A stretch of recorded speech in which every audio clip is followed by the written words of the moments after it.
Krishna, Krishna Krishna, Hare Hare, Hare Rama, Hare Rama, Rama Rama, Hare Hare, Hare Krishna, Hare Krishna, Krishna Krishna, Hare Hare, Hare Rama, Hare Rama, Rama Rama, Hare Hare, Hare Krishna, Hare Krishna, Krishna Krishna, Hare Hare, Hare Rama, Hare Rama, Rama Rama, Hare Hare, Hare Krishna, Hare Krishna, Krishna Krishna, Hare Hare, Hare Rama, Hare Rama, Rama Rama, Hare Krishna, Hare Krishna, Krishna Krishna, Hare Hare, Hare Rama, Hare Rama, Rama Rama, Hare Hare, Hare Krishna, Hare Krishna, Krishna Krishna, Hare Hare, Hare Rama, Hare Rama, Rama Rama, Hare Jayo Prabhupada, Jai Prabhupada, Prabhupada, Jai Prabhupada, Jaya Prabhupada, Prabhupada, Nitai Gaur Hari Bol, Hari Bol, Hari Bol, Hari Bol, Nitai Gaur Hari Bol, Hari Bol, Hari Bol, Hari Bol.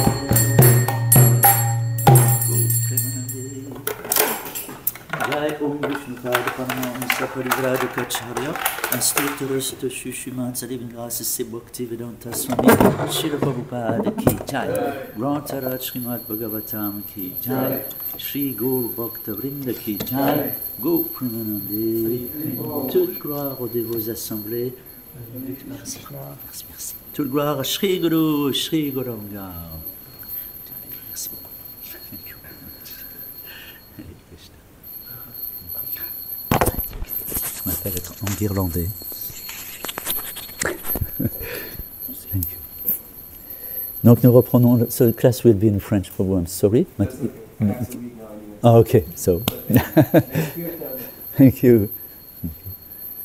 So you can follow. Once you've done the French, I'll do the English.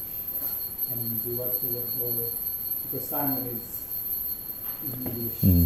Yeah. Okay. Donc nous reprenons la lecture du Srimad Bhagavatam, 10e chant, chapitre 13, intitulé Brahma enlève les pâtres et les veaux, et nous reprenons au verset 49. Om Namo Bhagavate Vasudevaya. Om Namo Bhagavate Vasudevaya. Om Namo Bhagavate Vasudevaya. Narayanam Namaskrimtyam Narom Cheva Narotamam Devim Sarasvatim Vyasam Tato Jayam Udirayet Nasta Prayeshu Badreshu Nityam Bhagavata Sevaya Bhagavati Uttama Shloke Bhaktir Bhavati Naishtike Angri Mastakam Apurna Tulasi Nava Damabi Kumare Sarva Gatreshu Buri Punyavat Arpite Angri Angri Mastakam Apurna. Angri Mastakam Apurnas. Tulasi Navadamabi. Tulasi Navadamabi. Kumare Sarvagatreshu. Kumare Sarvagatreshu. Buri Punyavad Arpitae. Buri Punyavad Arpitae. Angri Mastakam Apurnas. Tulasi Navadamabi. Kumare Sarvagatreshu. Buri Punyavad Arpitae. Angri Mastakam Apurnas. Tulasi Navadamabi. Kumare Sarvagatreshu. Buri Punyavad Arpitae.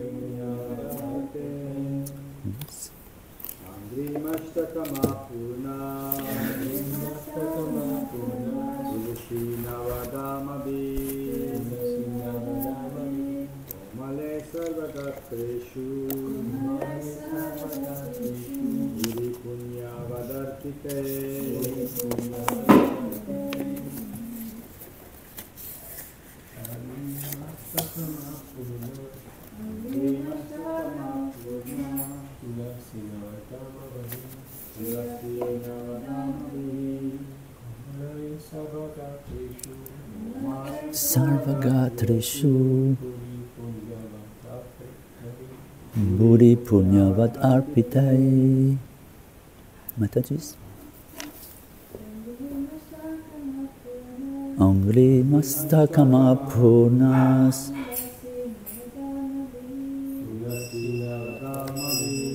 Shri Radha Govinda Madhava Shri Krishna Balaram Krishna Gaura Nitai Ki Jai.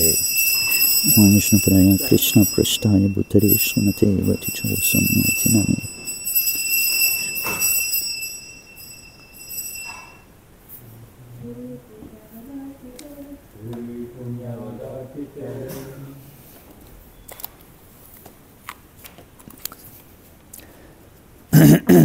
A Angri Mastakam, des pieds à la tête. Apurna, entièrement paré. Tulasi Navadamabi, avec des guirlandes de feuilles fraîches de Tulasi. Kamare, tendre, douce. Sarvagatreshu, sur toutes les parties du corps. Buri Punyavat Arpitae, qui avait été offerte par des bhaktas se consacrant à la plus haute forme de piété, adorant le Seigneur suprême, en écoutant, en chantant. Je ne vous fais pas répéter, il y a etc. après. Traduction et teneur reportée par sa divine grâce, c'est Bhaktivedanta Swami Srila Prabhupada. Chaque partie de leur corps, des pieds à la tête, était tout ornée de fraîches et tendres guirlandes de feuilles de Tulasi, offertes par des bhaktas qui adoraient le Seigneur en se livrant aux actes de piété les plus élevés qui soient, c'est-à-dire l'audition et le chant de ses gloires. Teneur et portée. Le mot Buri Punyavat Arpite revêt dans ce verset une importante signification. Ces formes de Vishnu étaient adorées par des personnes qui avaient accompli de pieuses actions, Shukri Tibi, au cours de nombreuses vies et qui se vouaient constamment au service de dévotion. Shravanam Kirtanam Vishnu. La Bhakti, le service de dévotion, représente l'occupation des personnes qui ont agi à un très haut niveau de piété. L'accumulation d'activités pieuses a déjà été mentionnée ailleurs dans le Srimad Bhagavatam, dans le 10e chant, chapitre 12, verset 11, où Shukadev Goswami dit Itam satam brahma shukanu bhatya dasyam katanam paradevatena maya shritanam naradarakena sakam vijaru kritapunya punja. Ceux qui se consacrent à l'œuvre de réalisation spirituelle et qui apprécient le rayonnement brahman du Seigneur, ainsi que les gens qui se vouent au service de dévotion acceptant Dieu, la personne suprême, en tant que maître, tout comme ceux qui sont sous l'emprise de Maya et qui pensent que le Seigneur est une personne ordinaire, ne peuvent comprendre que certains êtres très élevés, après avoir accumulé de grandes quantités d'activités pieuses, jouent maintenant avec le Seigneur comme des amis en tant que petits pâtres. Dans notre temple de Krishna Balaram à Vrindavan se trouve un arbre tamal qui couvre toute une partie de la cour. Avant qu'il y ait un temple, cet arbre était négligé. Mais il se développe maintenant de façon luxuriante, recouvrant toute une partie de la cour. C'est là un signe de Bhuri Punya. Om Ganatimirandasya Gananjana Sarakaya Chatsurun Meritam Jena Tashme Shri Gurave Namaha Shri Chaitanya Manubhishtam Shtapitam Jena Bhutare Swayam Rupa Kadamayam Dadati Swaparantikam Vande Am Sri Guru Sri Juta Padakamaram Shri Guru Vaishnavam Shta Shri Rupam Sagrajatam Sahagana Ragunatam Vitam Tam Sajivam Sadvetam Savadutam Parijana Saitam Krishna Chaitanya Devam Shri Radha Krishna Padam Sahagana Rarita Shri Vishakam Vitam Shya E Krishna Karuna Sindhu Dinabandhu Jagatpate Gopisha Gopika Kanta Radha Kanta Namostute Tapta Kanchana Gorange Radhe Vrindavaneshwari Vrishabhanu Sute Devi Pranamami Hari Priye Vanchakarpatarubhyascha Kripa Sindhubhyahevacha Patitanam Pavanebhyo Vaishnavibhyo Namo Namaha Jaya Sri Krishna Chaitanya Prabhu Nityananda Shri Advaita Gadadhan Shri Vasadi Gaura Bhakta Vrinda Hare Krishna, Krishna Krishna, Hare Hare, Hare Rama, Rama Rama, Hare Hare. Peut-être pour ceux qui ne parlent pas l'anglais, tu peux traduire. If you want, Chitralila, maybe she can translate for you simultaneously. Like this you can follow. Otherwise this will be difficult for you.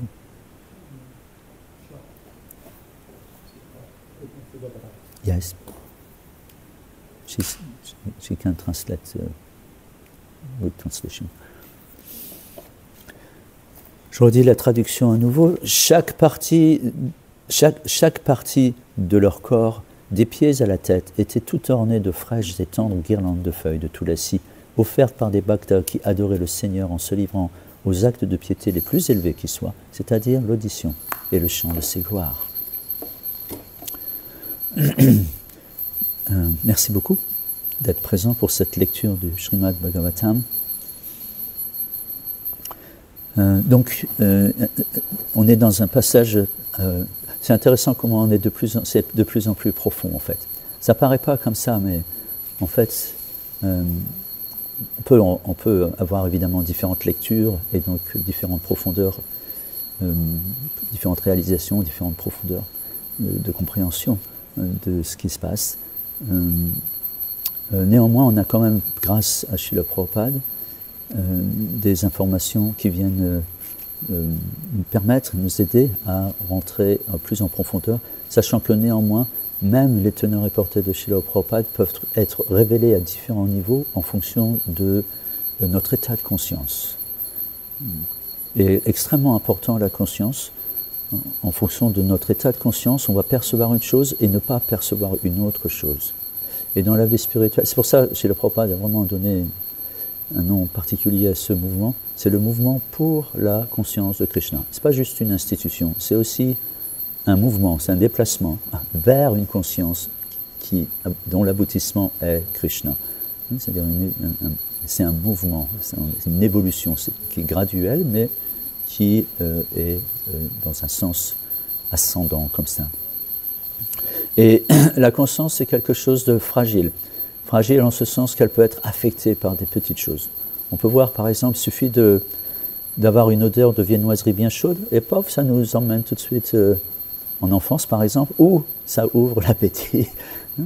C'est fait juste d'une odeur, une couleur parfois, une atmosphère, et paf, ça nous remet dans un espace-temps lié à cette odeur, par exemple.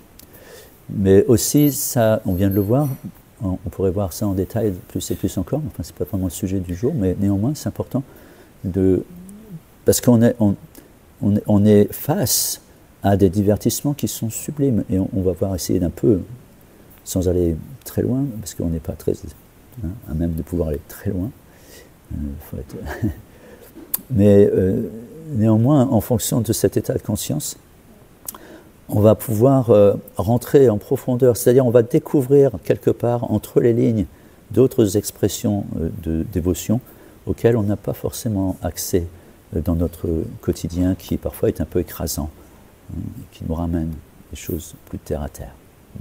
Or, nous avons cette ambition, entre guillemets, ce projet de vie désormais de s'élever.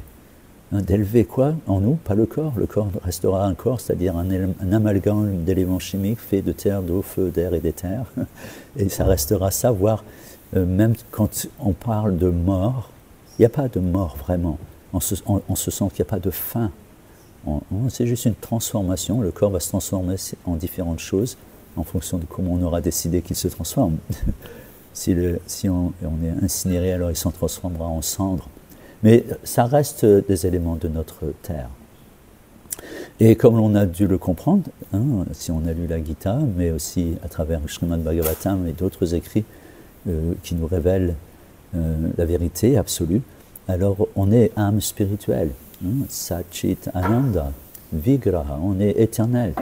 Donc ça veut dire qu'il n'y a pas de fin aussi à l'âme. Qui je suis? Nous sommes ça, nous sommes pas ce corps, nous sommes âme spirituelle, infinitésimale, la 10 millième de la pointe d'un cheveu, dit la Bhagavad Gita.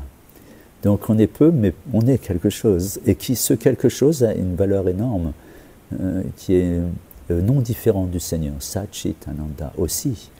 Dans le Satchit Ananda, c'est éternel, plein de connaissances, plein de connaissances. On a tendance, parce que conditionné, à chercher la connaissance avec nos sens et à la chercher ailleurs. Alors que toute cette connaissance dont nous avons besoin, la vraie connaissance, la vraie vidya, la vraie connaissance, elle est en nous. Et les sens ne sont que des perturbateurs endocriniens, comme on dit. C'est juste, pour l'âme, c'est juste un perturbateur. L'âme, elle est malade. Vous connaissez sa maladie? Elle a un corps. C'est la maladie de l'âme, c'est le corps. Donc on soigne le corps, certes c'est le véhicule aussi, c'est le véhicule de l'âme qui permet justement de réaliser à travers ce corps et cette expérience écrasante qui est de vivre dans ce monde avec un corps grossier, que l'on n'est pas ça. C'est ça l'idée. C'est purgatoire ici, c'est pas autre chose. Ça peut même être presque l'enfer dans certains cas. On peut voir Gaza et bien d'autres endroits, c'est infernal. Infernal. L'homme a l'art et la manière de créer l'enfer, dans un endroit qui n'est pas prévu pour être l'enfer normalement, si on est dans la gloire de Dieu, si on est dans l'attention à Dieu et dans le souvenir de Dieu, et si on est dans la volonté de Dieu, en harmonie avec sa volonté, si on suit ses préceptes et sa volonté, pas juste ses préceptes, les préceptes sont là pour nous éduquer et nous rendre conscients de Dieu, mais pour l'être établi dans la conscience de Krishna, alors il comprend la volonté du Seigneur et essaie d'établir cette volonté sur la terre comme elle est au ciel. Et ça peut devenir, dans cette conscience de Krishna, le, entre guillemets, paradis. Bien que le monde spirituel, ce n'est pas le paradis. C'est beaucoup plus que ça. Paradis, si on entend les descriptions que sont faites par différentes traditions, soi-disant spirituel, alors on voit qu'en fait c'est un peu karmakanda tout ça. C'est encore moins. mais dans un monde revu et corrigé où tout est édénique. On est plus proche de l'Éden que du monde spirituel. Et pour cause. Dans le monde spirituel, c'est le monde de Dieu. Ce n'est pas le monde de moi. C'est son monde. Et dans ce monde de Dieu, je ne sais pas que je n'existe pas, ou je suis juste... évidemment, dans le monde matériel, ça a une connotation un peu péjorative d'être serviteur. Et on est affecté par cette notion qui est subalterne, soumis, esclave, hein, quelque part, un peu, cette connotation un peu avilissante. Mais en fait, dans le monde spirituel, tout est inversé. Parce que Krishna, il est Bhaktavatsala. C'est-à-dire qu'il donne à ses dévots et reçoit de ses dévots. C'est ça, darshan. Darshan, c'est un échange. Je donne, je reçois. J'offre des prières, pas forcément des demandes. Ça peut être des demandes quand on est dans le punya, justement. On parle d'activité pieuse dans ce verset, dans cette teneur et portée. Lorsqu'on est punya, lorsqu'on est dans cette... on va voir qu'il y a différents degrés de punya. Parce que là, c'est un peu assimilé à ça. On va essayer de sortir de cet ancrage-là qui nous amène justement à où punya, c'est moi. Et avec l'aide de Dieu, moi, ça va aller mieux. Alors, je brûle des cierges, j'offre des prières très intéressées pour que je retrouve mon portefeuille ou que je puisse gagner au loto. Voilà. Ça, c'est bien. Ça a déjà, c'est une approche. C'est très primitif, mais c'est déjà une approche qui peut même être encouragée. Il faut encourager dans un sens. Mais ce n'est qu'une étape vraiment très préliminaire. On est loin du pur service de dévotion, loin du pur amour pour Dieu, qui est pur parce que désintéressé. Ou bien comprendre la notion de pureté. Donc, on voit dans le monde spirituel et le monde matériel, c'est des mondes inversés. Et c'est expliqué dans la Bhagavad Gita, le reflet de l'arbre dans le lac, dans une surface d'eau, c'est inversé. Donc, donc tout ce qui est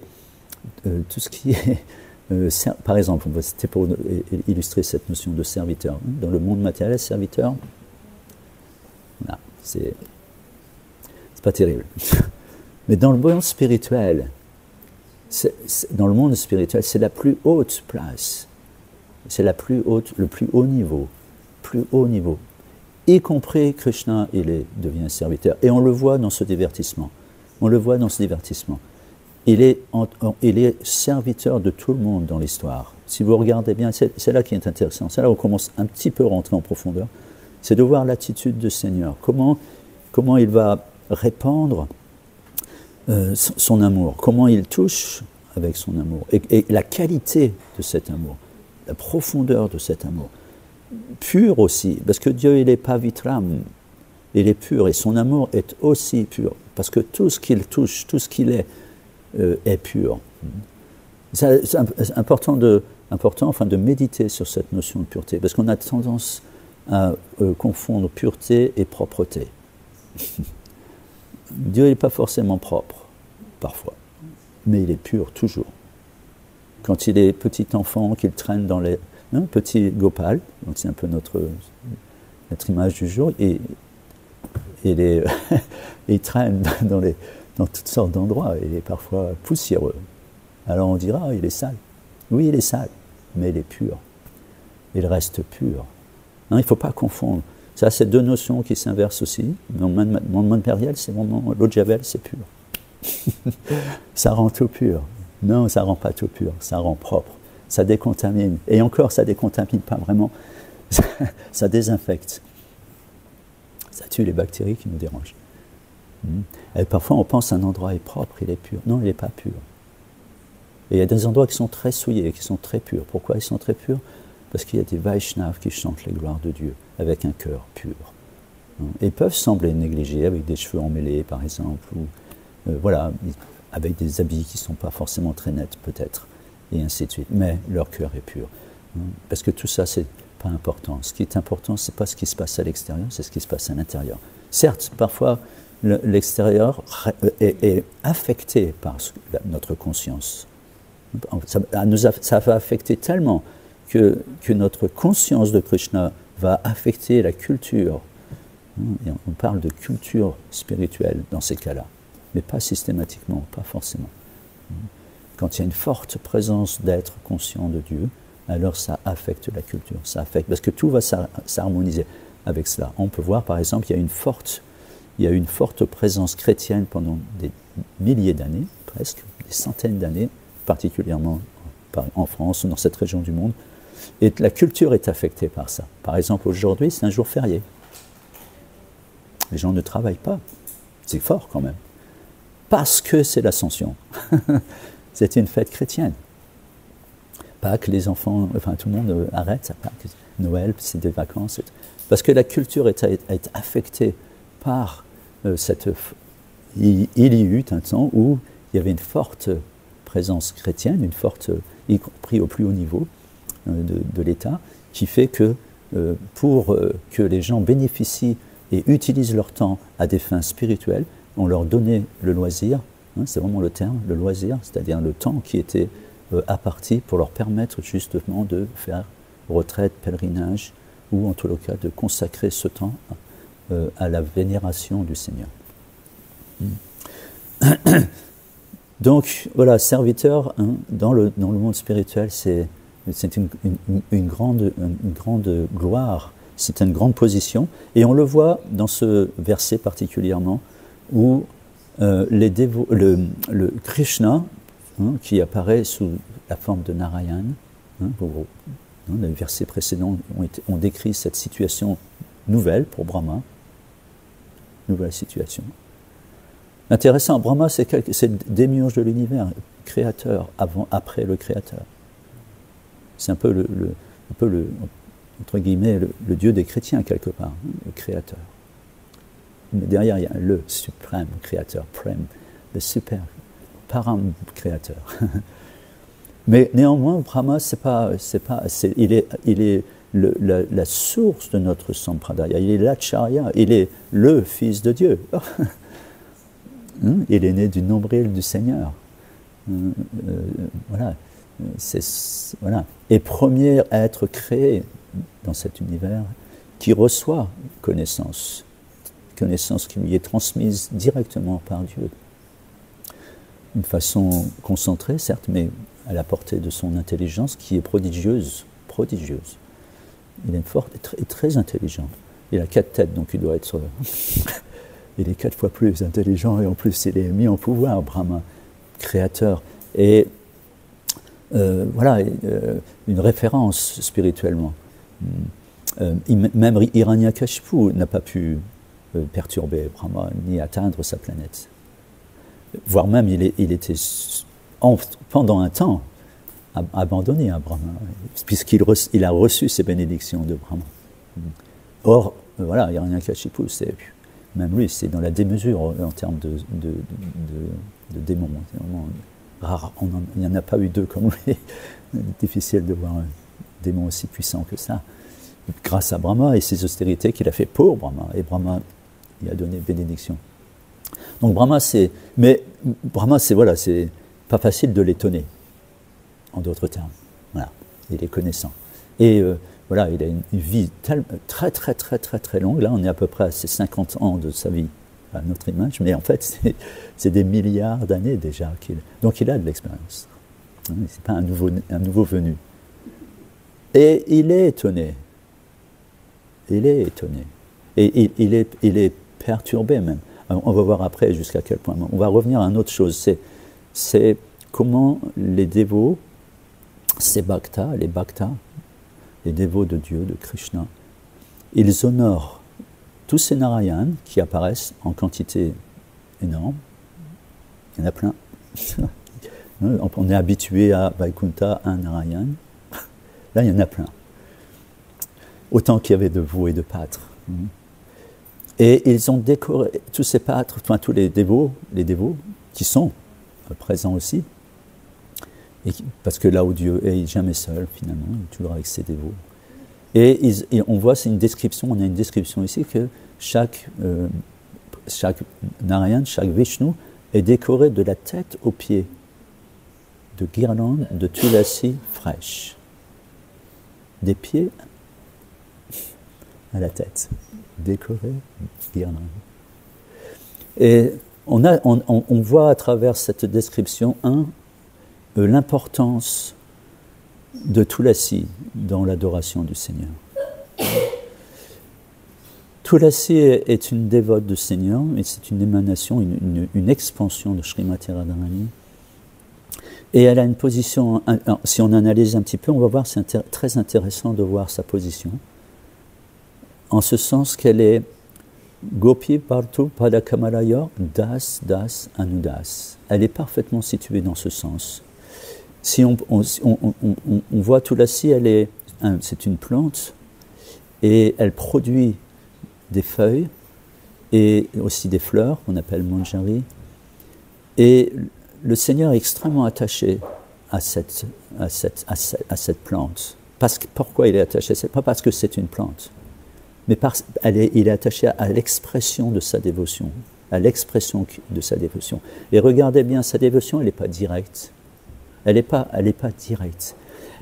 Cette plante, cette Tulasi, cette personne, a la nécessité qu'une personne intervienne pour qu'elle soit offerte au Seigneur. Elle est donc das anudas. Et si on regarde bien, elle permet, dans l'effacement, dans un certain effacement, une certaine grande humilité, dans un certain effacement, elle permet au dévot d'accomplir aussi lui-même un service au Seigneur en déposant, par exemple, sur ce qui va lui être offert ou sur ses pieds, voire sous forme de guirlande. Ça se fait. Ici, c'est peu commun parce qu'on n'a pas beaucoup. Mais en Inde, ils ont des grosses plantes et aussi des gros jardins pleins de tulasi. Et jour après jour, ils peuvent produire des grandes guirlandes de tulasi. Et donc, de cette manière, elle permet aux dévots d'accomplir un service de dévotion tout en même temps satisfaisant le Seigneur, mais d'une façon, vous voyez, indirecte en fait. Das anudas, une bonne illustration de ce qu'est, et voilà, c'est une émanation de Srimati Tulasi Devi, de Srimati Radharani, et donc c'est une personnalité exaltée, mais qui prend une place humble, simple, mais dont le Seigneur est très dépendant de ça en fait. Donc, c'est intéressant de voir cette équation, parce que Krishna, il n'accepte pas une préparation sur laquelle il n'y a pas un tulasi. C'est dans l'adoration de la Murti extrêmement présent. À ce point que chez la Prabhupada, dans les premières années, les dévots leur demandaient comment on doit adorer la Murti. Et chez la Prabhupada, il dit l'adoration de la Murti, essentiellement, c'est Tulasi Devi. Il dit ça, c'est parfait. Il dit c'est parfait. Vous pouvez rajouter du chandan, une couronne, une flûte, mais si vous offrez Tulasi, ça c'est déjà parfait. Parce que Krishna est attaché à cette dévotion-là, à cette personnalité. Et on voit d'ailleurs que dans l'endroit où il apparaît, l'endroit où il va avoir ce divertissement s'appelle Vrindavan, Vrindavan, la forêt de Tulasi. Forêt de Tulasi. Et souvent aussi on appelle le Seigneur Krishna par des noms comme Vrindavan Bihari. Il y a d'autres noms comme Vrindavan Chandra ou Vrindavan Nath. Il y a différents noms comme ça de Krishna où il y a Vrindavan dedans. Et dans Vrindavan, il y a Vrinda Devi, le nom de Srimati Radharani, le nom de cette dévote, pure dévote du Seigneur. Donc extrêmement présente. Parce que le Seigneur aime cette dévotion. Il aime cette dévotion-là. Serviteur de serviteur. Et en surlignant de cette manière avec un fluo, il nous montre ce qu'il aime. Donc on peut comprendre beaucoup de choses à travers ce verset. On peut comprendre comment gagner le cœur du Seigneur. Ça, c'est notre assurance vie éternelle. Pas dans ce monde, mais parce qu'on n'est pas en train de vivre là. Vous savez bien que vous êtes tous en train de mourir là. on est tous condamnés à mort, on est dans le couloir de la mort. Hein. On en est tous à des niveaux différents, certes, peut-être, et encore on ne sait pas. Parfois, il y a des personnes qui attrapent qui meurent très rapidement. Il y a beaucoup de saints et même des êtres qui ne sont pas saints, qui meurent jeunes. Donc on ne sait pas très bien. Mais ce qui est sûr, c'est qu'on va mourir. Ça, c'est sûr. Il n'y a pas plus sûr que ça, en fait. Qu'on devienne ceci ou de cela, ou qu'on soit... Voilà, ça, on ne sait pas. Mais ça, si, on sait. Ça, c'est sûr. C'est garanti. C'est tout ce qui naît meurt. Et on pourrait presque dire aussi que tout ce qui meurt naît. C'est dans un cycle sans fin, samsara. Donc, nous sommes ici à essayer de briser ce cycle écrasant des morts et des renaissances, écrasant, un asservissement terrible. Parce que ça, c'est chaque fois, dès qu'on meurt, dès qu'on est, on retourne le sablier dans le dos et c'est parti, le sablier qui se vide. Il ne se remplit pas, il se vide. Il y a quelqu'un qui l'a tourné, c'est parti. Donc ça, on n'est pas fait pour ça. C'est pour ça que tout le monde, certes, il y en a qui se mettent la tête dans le sable, comme les autruches, mais en général, quand même, il y en a pas mal qui cherchent des réponses. Parce que quel programme sans intérêt. On n'a pas la mort, la science et la science parce que tout le monde cherche la vie éternelle. C'est normal. Parce que ça, c'est intéressant. Mourir, c'est pas intéressant, c'est pas un programme intéressant. Pour quelqu'un d'un peu évolué intellectuellement même, voilà, on se dit, mais pratiquement parlant, ça donne pas envie de s'investir même. Parce que de toute façon, sa famille, le temps que l'on arrive à... D'ailleurs, c'est souvent le cas.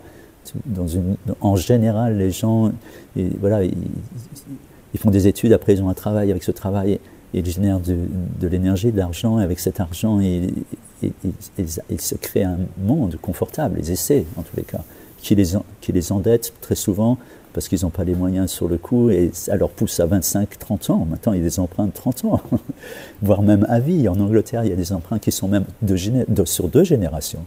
Waouh!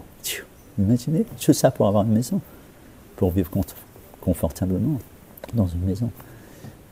Donc voilà, la vie est courte finalement. Soudainement, on se retrouve sous la pression des pressions comme ça. Et voilà, quel projet, il n'y a pas de grand intérêt à mourir. Personne ne veut mourir, personne ne veut être malade. Personne. Et tout le monde tombe malade. Des milliers de maladies, des milliers. Et on se demande comment on n'est pas malade. Tellement il y en a. Il suffit juste de gratter un peu, d'essayer de s'informer un peu. Et on voit, il y a des risques énormes de maladies, des bactéries, des virus, des génétiques, ceci, cela.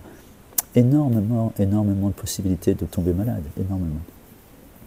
Et ça, on ne veut pas, c'est pas intéressant, on veut pas être malade. On a fait l'expérience d'être malade, c'est tellement affectant. Ça rend morose, ça nous immobilise dans un coin du monde, et on est cloîtré encore plus qu'avant. Donc ça ne nous intéresse pas, on est fait pour vivre, on est fait pour vibrer, parce que l'âme, elle vibre.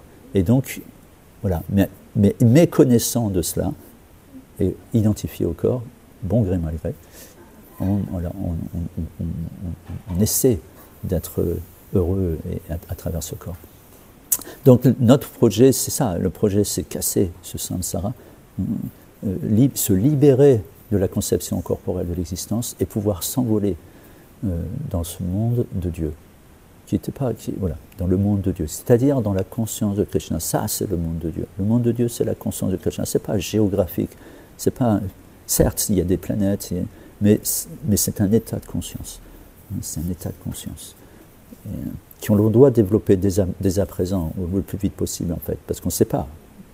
Donc on doit investir énormément de temps dès qu'on est un petit peu éveillé à cette réalité. On doit investir. Ce n'est pas Krishna qui va investir. Krishna, il n'a pas besoin d'investir grand-chose. Il va répondre à nos aspirations, il va répondre à nos besoins, il va surtout dans ce plan-là qui est son plan. Donc dès qu'on va prendre la bonne direction, dès qu'on va se tourner vers lui, en d'autres termes, et arrêter de se tourner vers soi, dès qu'on va se tourner vers lui et chercher, le chercher en toute chose, et particulièrement dans ce service de dévotion, qui est d'abord un service et qu'on va essayer de nourrir avec de la dévotion pour qu'il soit nourrissant pour notre âme. Alors là, Krishna va aide-toi, le ciel t'aidera, en d'autres termes. Une petite phrase rapide qui dit bien ce qu'elle veut dire. Si on investit en ce sens, même peu, peut-être parfois, on est peu à même de pouvoir investir grand-chose, mais peut-être un peu de temps, un peu d'attention surtout. Parce que si le temps investi est sans attention, il ne vaut rien.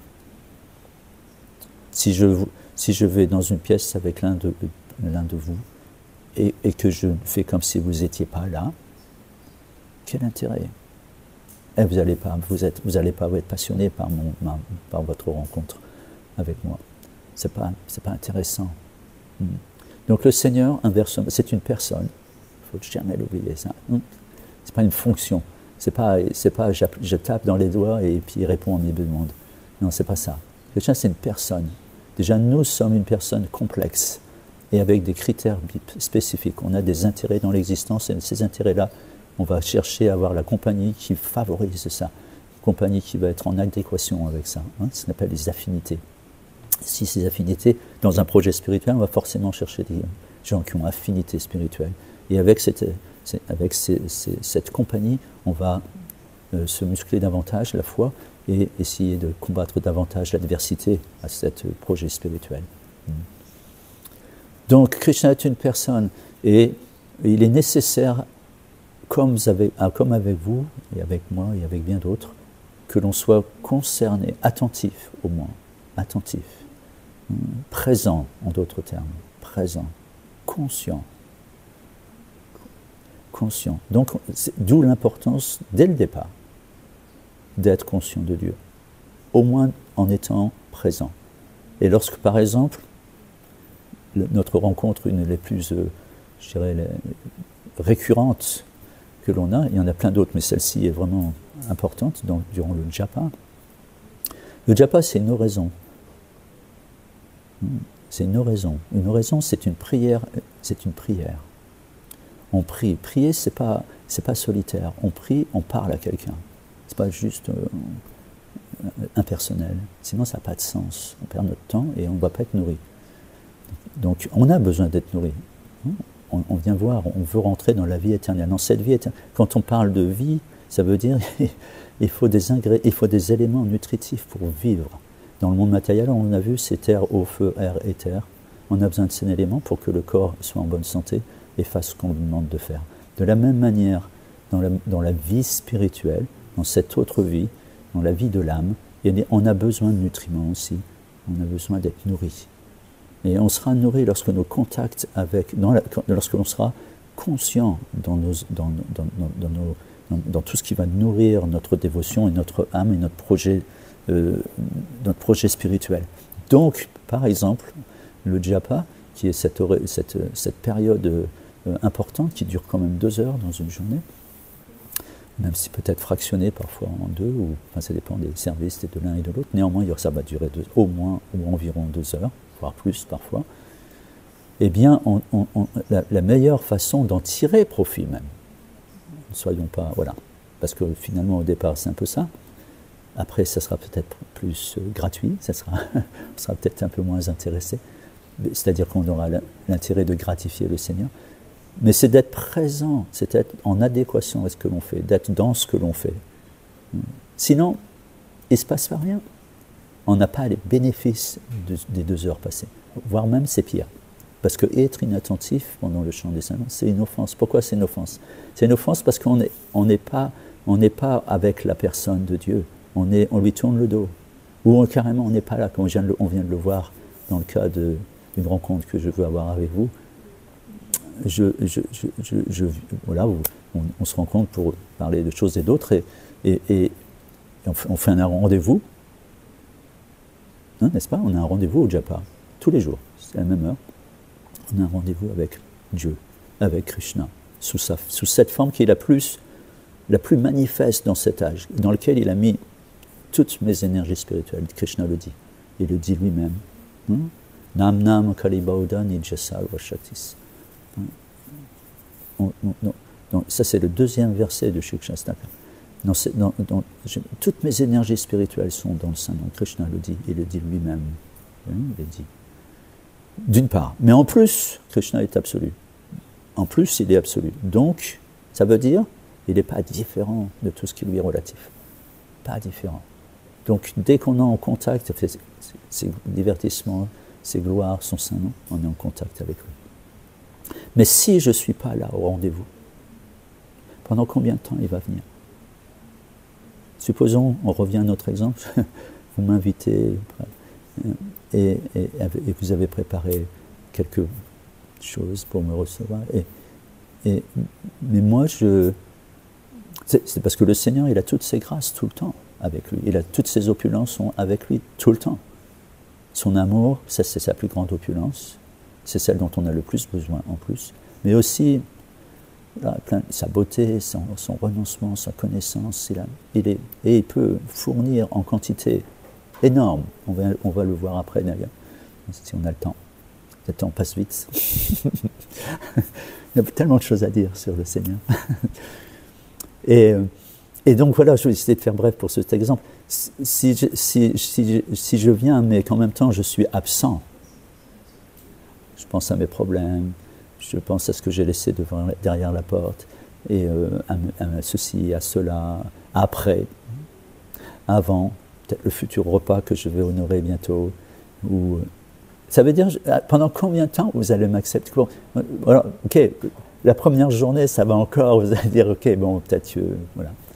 Et puis alors je pars, et puis le lendemain je reviens, et même business. Pendant combien de temps vous allez accepter ça? Pendant combien de temps vous allez supporter cette indifférence?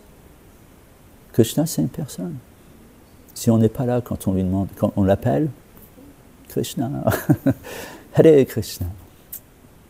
Alors Krishna vient. Oui, que puis-je faire pour toi? Et puis nous, on est déjà ailleurs. Au deuxième mantra, on est ailleurs.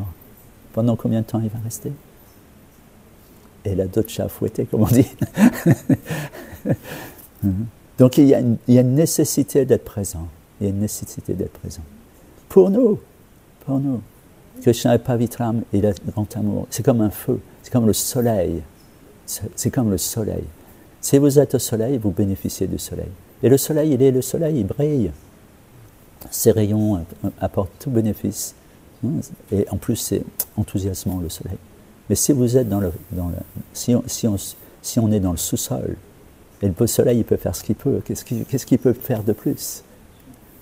On est dans le sous-sol, et si on y reste, alors on ne bénéficie de rien du tout.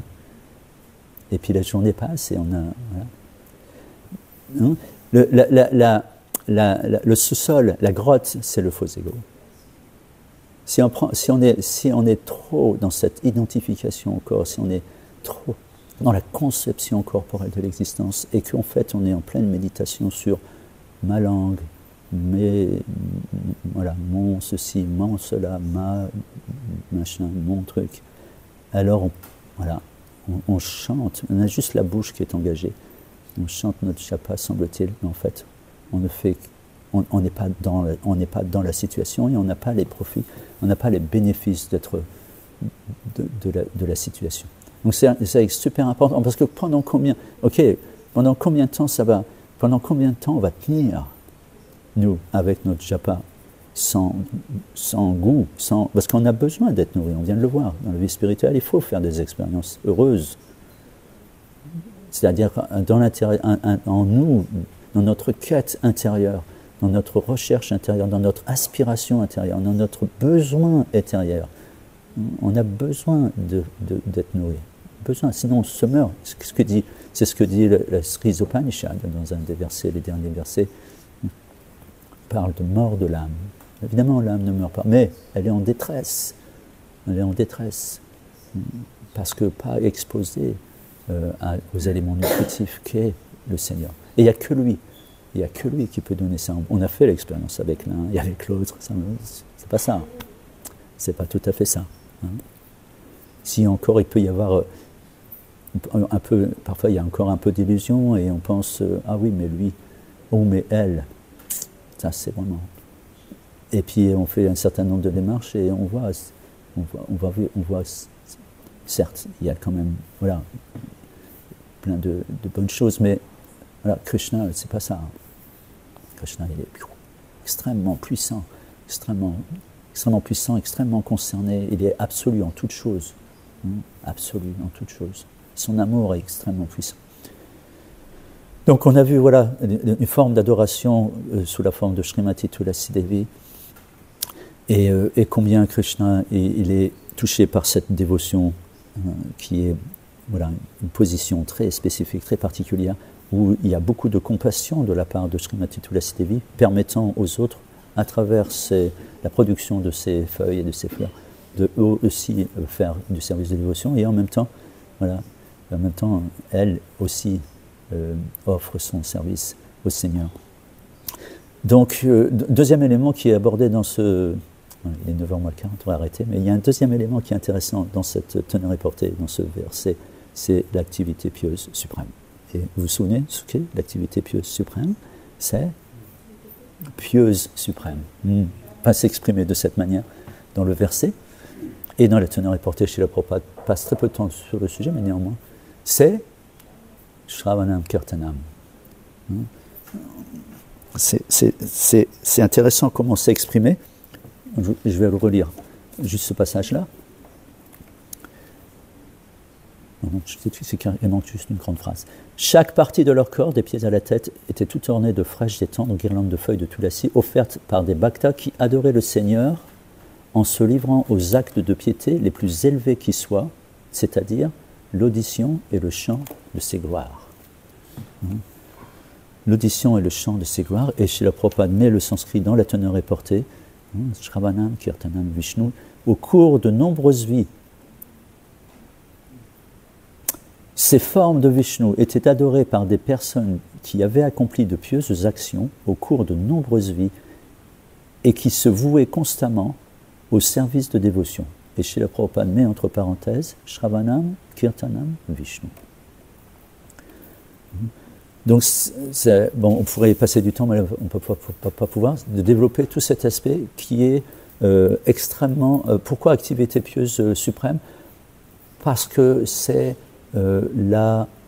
l'activité, comment dire, c'est une activité de charité, voilà, de charité suprême. On parle dans la tradition chrétienne, on parle beaucoup de charité. Et alors il y a la charité liée au corps, mais il y a la charité aussi liée à l'âme.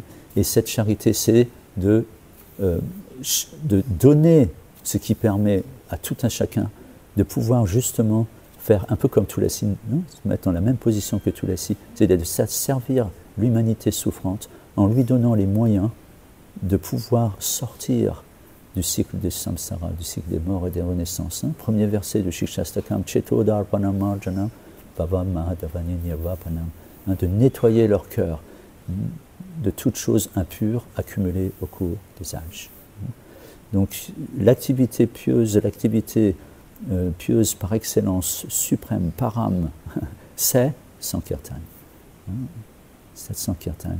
Pour soi et pour les autres. Parce que charité bien ordonnée commence par soi-même.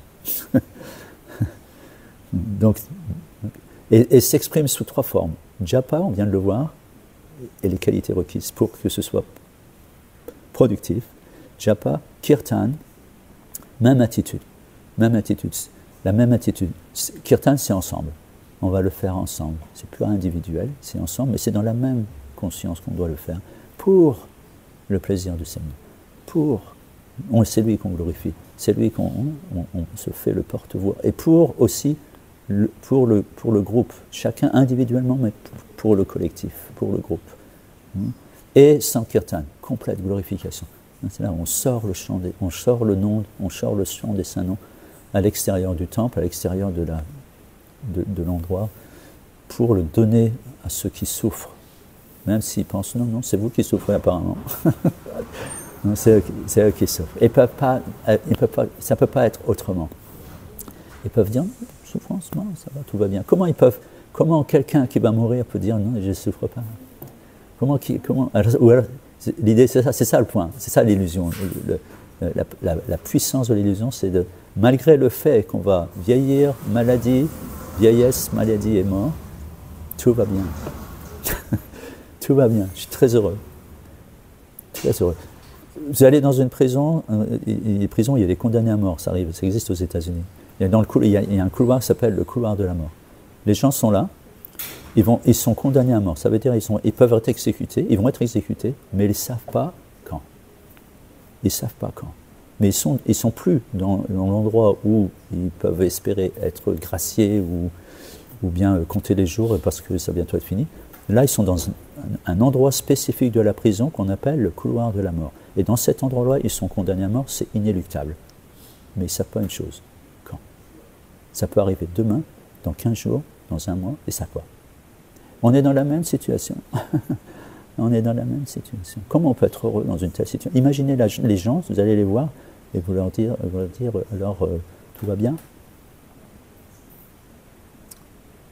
Ils vont dire, vous foutez de moi ou quoi?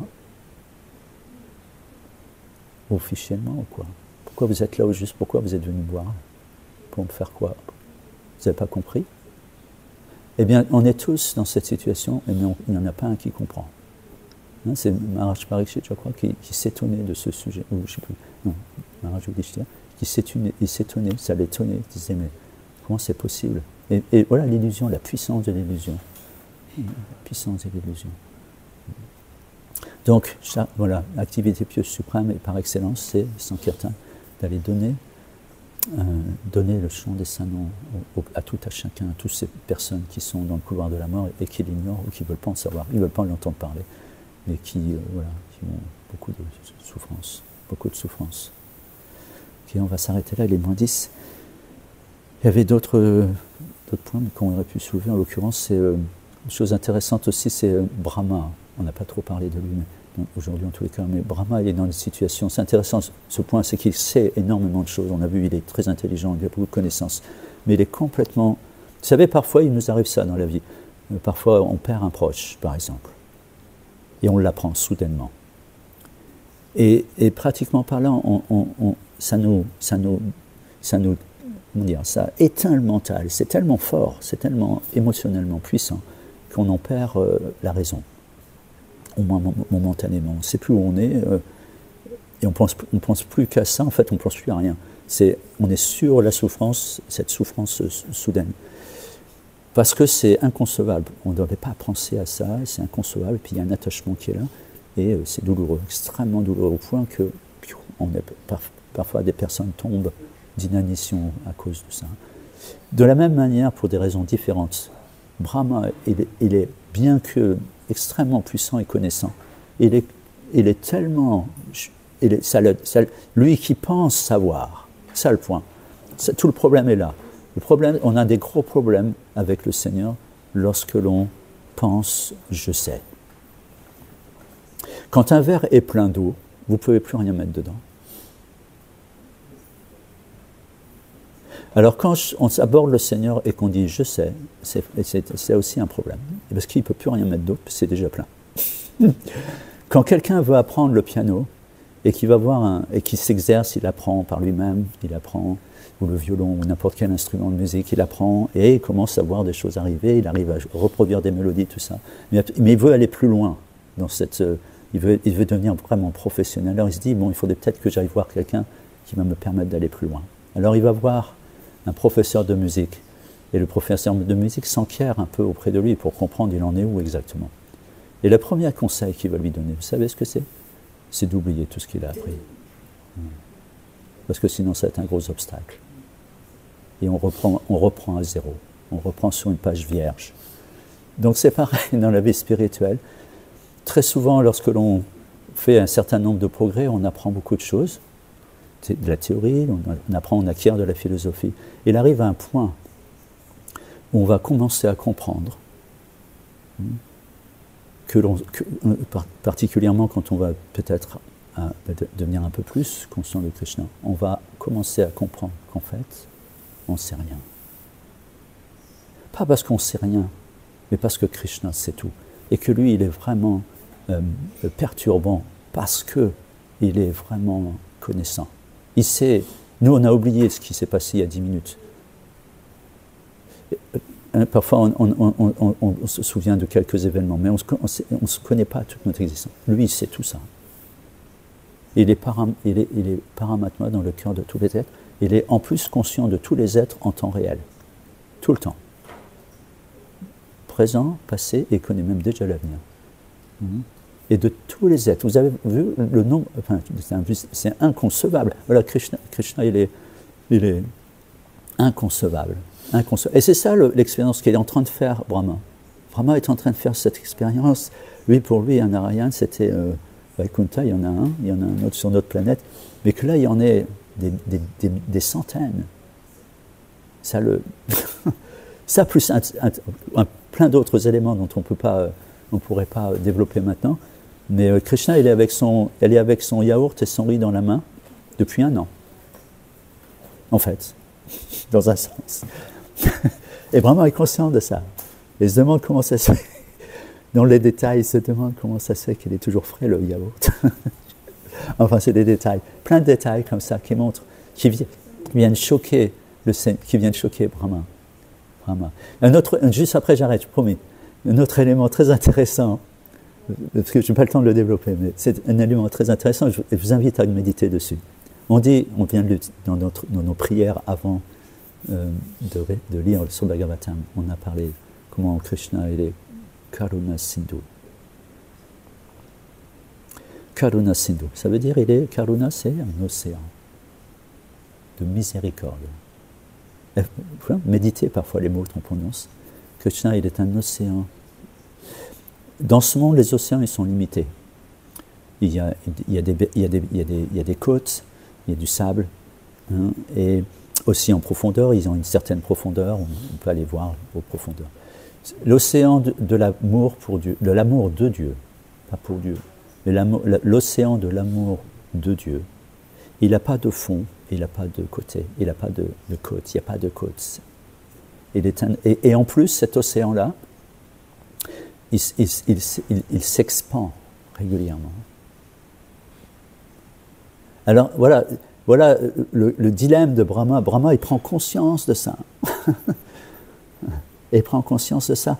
Et lui est révélé les divertissements dans une autre dimension, c'est-à-dire de voir tout cet amour que Dieu a en quantité inconcevable, inépuisable. Et ça le trouble beaucoup. Voilà pourquoi Brahma est troublé dans cette situation. Ok, merci beaucoup pour votre attention. Merci beaucoup. Tout gloire à Srila Prabhupada. Srimad Bhagavatam Ki Jai. Hare Krishna. Hare Krishna.